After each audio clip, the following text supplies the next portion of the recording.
kg ನೀವು ಬಟ್ಟೆನ ಈ ತರ ಮಾಡಿಬಿಟ್ಟು ಬಟ್ಟೆನ ಇದ್ರ ತುಂಬಾ ಹಾಕಬೇಕು. ಹಾಕಾದ್ಮೇಲೆ ಬಟ್ಟೆನ ಈ ಲೆವೆಲ್ ವರೆಗೂ ಹಾಕಬೇಕು. ಈ ಲೆವೆಲ್ಗಿಂತ ಜಾಸ್ತಿ ಹಾಕಬಾರ್ದು, ಆಯ್ತಾ? ಹಾಕ್ಬಿಟ್ಟಾದ್ಮೇಲೆ ಡೋರ್ನ ಕ್ಲೋಸ್ ಮಾಡಬೇಕು. ಇಲ್ಲಿ ಪೌಡರ್ ಬರುತ್ತೆ, ಪೌಡರ್ನ ಇದು ಮೈನ್ ವಾಶ್ ಮತ್ತೆ ಇದು ಫ್ರೀ ವಾಶ್, ಇದು ಕಂಫರ್ಟ್ ಝೋನ್. ಹಾಕ್ಬಿಟ್ಟು ಕ್ಲೋಸ್ ಮಾಡ್ತೀರಾ. ಆಮೇಲೆ ಏನ್ ಮಾಡ್ತೀರಾ, ನೀರನ್ನ ಆನ್ ಮಾಡ್ತೀರಾ ಮತ್ತೆ ಪ್ಲಗ್ ಅನ್ನ ಆನ್ ಮಾಡ್ತೀರಾ. ಆನ್ ಮಾಡಾದ್ಮೇಲೆ ಜಸ್ಟ್ ಪವರ್ ಬಟನ್ ನ ಪ್ರೆಸ್ ಮಾಡಿದ್ರೆ ನಿಮಗೆ ಈ ತರ ಒಂದು ಲೈಟಿಂಗ್ಸ್ ಬರುತ್ತೆ. ಒಂದು ಕಾಟನ್ ಅಂದ್ರೆ ಸ್ಮೂತ್ ಕಾಟನ್ ಬರುತ್ತಲ್ಲ, smooth cotton.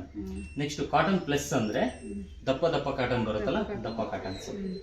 Next mix fabric, ಎಲ್ಲಾ ತರ ಬಟ್ಟೆಗಳನ್ನ ಹಾಕ್ಬಿಟ್ಟು ವಾಶ್ ಮಾಡೋದು. ಈಗ ಪ್ಯಾಂಟು ಈ ತರದೆಲ್ಲ ಬರುತ್ತಲ್ಲ, ಎಲ್ಲ ಮಿಕ್ಸ್ ಫ್ಯಾಬ್ರಿಕ್. ಈಸಿ ಕೇರ್ ಅಂದ್ರೆ ಈ ಸ್ಯಾರಿಗಳು ಈ ತರದನ್ನ ವಾಶ್ ಮಾಡ್ಲಿಕ್ಕೆ. ಸೈಲೆಂಟ್ ವಾಶ್ ಅಂದ್ರೆ ತುಂಬಾ ನಿಧಾನಕ್ಕೆ ಸೌಂಡ್ ಮಾಡದೆ ರೀತಿ ವಾಶ್ ಮಾಡುತ್ತೆ. ಅಲರ್ಜಿ ಕೇರ್ ಅಂದ್ರೆ ಇನ್ ಕೇಸ್ ಮನೇಲಿ ಪೇಷಂಟ್ಸ್ ಅಥವಾ ಯಾರಾದ್ರೂ ಸ್ಕಿನ್ ಅಲರ್ಜಿ ಇರೋಂಥವ್ರು ಅದನ್ನ ಯೂಸ್ ಮಾಡ್ಕೊಬಹುದು. ನೆಕ್ಸ್ಟ್ ಬೇಬಿ ಸ್ಟೀಮ್ ಕೇರ್, ಮಕ್ಕಳುಗಳ ಗೊಂಬೆ, ಮಕ್ಕಳುಗಳ ಬಟ್ಟೆ, ಚಿಕ್ಕ ಮಕ್ಕಳುಗಳ ಬಟ್ಟೆ ಹೈಜಿನಿಕ್ ಆಗಿ ಅಜ್ಜಿ ಕಾಲದಲ್ಲೆಲ್ಲ ಕ್ಲೀನ್ ಆಗಿ ಬಿಸಿನೀರು ಹಾಕಿ ಕ್ಲೀನ್ ಆಗಿ ತೊಳೆದು ಹಾಕಾರಲ್ಲ, ಆ ರೀತಿ. ನೆಕ್ಸ್ಟ್ ಇನ್ ಕೇಸ್ ಏನಾದ್ರೂ ಎರರ್ ಬಂದ್ರೆ ಡೌನ್ಲೋಡ್ ಸೈಕಲ್ಗೆ ಹಾಕಿದ್ರೆ ಸ್ಪಿನ್ ಮತ್ತೆ ರಿನ್ಸ್ ಆಗುತ್ತೆ. ನೆಕ್ಸ್ಟ್ ಟಬ್ ಕ್ಲೀನ್, ಮಿಷಿನ್ ತನ್ನಿಚ್ಚಿಗೆ ತಾನೇ ತೊಳ್ಕೊಳ್ಳೋದಕ್ಕೆ ಟಬ್ ಕ್ಲೀನ್ ಅಂತ ಕರಿತೀವಿ. ರೈಟ್, ನೀವು ಇನ್ ಕೇಸ್ ಇನ್ನರ್ ವೇರ್ಸ್ ಗಳನ್ನ ಯೂಸ್ ಮಾಡ್ಲಿಕ್ಕೆ. ಕ್ವಿಕ್ 30 ಅಂದ್ರೆ ಇನ್ ಕೇಸ್ ಸ್ವೆಟ್ ಆಗಿರೋಂಥ ಬಟ್ಟೆಗಳು, ಬರೀ ಬೇವರಾಗಿರೋಂಥ ಬಟ್ಟೆಗಳನ್ನ ವಾಶ್ ಮಾಡಕ್ಕೆ quick wash. Sports wear, jersey material ಅಂದ್ರೆ ಎಲಾಸ್ಟಿಕ್ ಬರುತ್ತಲ್ಲ, ಎಲಾಸ್ಟಿಕ್ ಮೆಟೀರಿಯಲ್ ಗಳನ್ನ ಯೂಸ್ ಮಾಡ್ಲಿಕ್ಕೆ ಸ್ಪೋರ್ಟ್ಸ್ ವೇರ್. ಹ್ಯಾಂಡ್ ಮತ್ತೆ ಹುಲ್ಲು, ನೀವು ಈ ಬೆಡ್ಶೀಟ್ಗಳು, ಹುಲ್ಲನ್ ಐಟಮು, ಈ ಸ್ವೆಟರ್ಗಳು ಈ ತರದ್ ಬರುತ್ತಲ್ಲ, ಅದನ್ನ ಹಾಕ್ಲಿಕ್ಕೆ ಹ್ಯಾಂಡ್ ಮತ್ತೆ ಹುಲ್ಲು. ಡೆಲಿಕೇಟ್ ಅಂದ್ರೆ ಕುಚ್ಚಿರೋಂಥ ಸ್ಯಾರೀಸು, ಡಿಸೈನ್ ಇರೋಂಥ ಸ್ಯಾರಿಗಳು, ಅದನ್ನ ಹಾಕ್ಲಿಕ್ಕೆ ಡೆಲಿಕೇಟ್. ನೀವು ಕಾಮನ್ ಆಗಿ ಏನ್ ಮಾಡಿ, ಮಿಕ್ಸ್, ಯಾವಾಗ್ಲೂ ಬಟ್ಟೆನ ಮಿಕ್ಸ್ ಆಗಿ ತೊಳೆಯೋದಾದ್ರೆ ಮಿಕ್ಸ್ ಫ್ಯಾಬ್ರಿಕ್ ಅಲ್ಲಿ ಹಾಕ್ಬಿಟ್ಟು.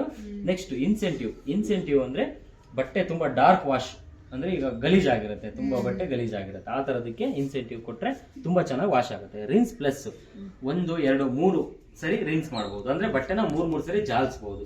ಇದನ್ನ ಪ್ಲಸ್ ಕೊಡ್ತಾ ಹೋದ್ರೆ ಒಂದೊಂದ್ಸರಿ ಹ್ಯಾಡ್ ಆಗ್ತಾ ಹೋಗುತ್ತೆ. ನೆಕ್ಸ್ಟ್ ಫ್ರೀ ವಾಶ್ ಅಂದ್ರೆ ಈ ಒಂದು ಕಂಫರ್ಟ್ ಝೋನ್ ಅಲ್ಲಿ ಒಂದು ಕಂಫರ್ಟ್ ಪಕ್ಕ ಇದೆಯಲ್ಲ, ಇದು ಮೈನ್ ಸೆಕೆಂಡ್ ವಾಶ್, ಇದು ಫ್ರೀ ವಾಶ್. ಇಲ್ಲಿ ಪೌಡರ್ ಹಾಕಿದ್ರೆ, ಇಲ್ಲಿ ಪ್ರೆಸ್ ಮಾಡಿದ್ರೆ ಫ್ರೀ ವಾಶ್ ಕೊಟ್ರೆ ಅಲ್ಲಿ ಫಸ್ಟ್ ಒಂದ್ಸರಿ ಬಟ್ಟೆನ ವಾಶ್ ಮಾಡಿ, ಫ್ರೀಯಾಗಿ ಒಂದ್ಸರಿ ವಾಶ್ ಮಾಡಿ ಆಮೇಲೆ ಮೈನ್ ವಾಶಿಗೆ ಹೋಗುತ್ತೆ. ಡಿಲೇ ಎಂಡ್, ಇನ್ ಕೇಸ್ ನೀವು ಬರೋದು ಲೇಟ್ ಆದ್ರೆ ಅಥವಾ ಬೇರೆ ಕಡೆ ಇರ್ತೀರಾ, ಬರೋದು ಈಗ ಡ್ಯೂಟಿ ಟೈಮಿಂಗ್ಸ್ ಇರುತ್ತೆ, ಸಂಜೆ ಬರ್ತಾರೆ, ಬೆಳಿಗ್ಗೆ ಹಾಕ್ಬಿಟ್ಟು ಹೋಗಿರ್ತಾರೆ, ಅವ್ರು ಬರೋ ಟೈಮಿಗೆ ವಾಶ್ ಆಗಕ್ಕೆ ಇದು 3 to 24 hours ತನಕ ಟೈಮ್ ಇರುತ್ತೆ. ಅದು ಆ ಟೈಮ್ ಬಿಟ್ಟು ಆನ್ ಆಗುತ್ತೆ.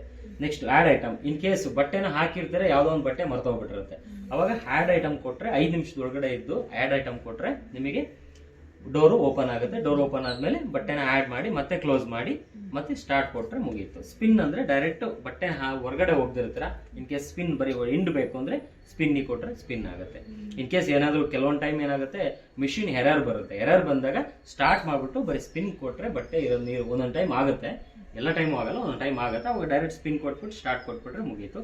ಇಲ್ಲಿ ಟೆಂಪ್ರೇಚರ್ ಇರುತ್ತೆ, ಟೆಂಪ್ರೇಚರ್ ನಿಮಗೆ ಬಿಸಿ ನೀರಲ್ಲಿ ಬೇಕು ಅಂದ್ರೆ ಬಿಸಿನೀರಲ್ಲಿ ಮಾಡ್ಕೊಬಹುದು. ಕರೆಂಟ್ ಬಿಲ್ ಕಡಿಮೆ ಬರಬೇಕು ಅಂದ್ರೆ ನೀವು ಕೋಲ್ಡಲ್ಲಿ ಇಟ್ಕೊಂಡ್ರೆ ಕರೆಂಟ್ ಬಿಲ್ ಆಲ್ಮೋಸ್ಟ್ ಅಲ್ಲಿ ಕಡಿಮೆ ಆಗುತ್ತೆ.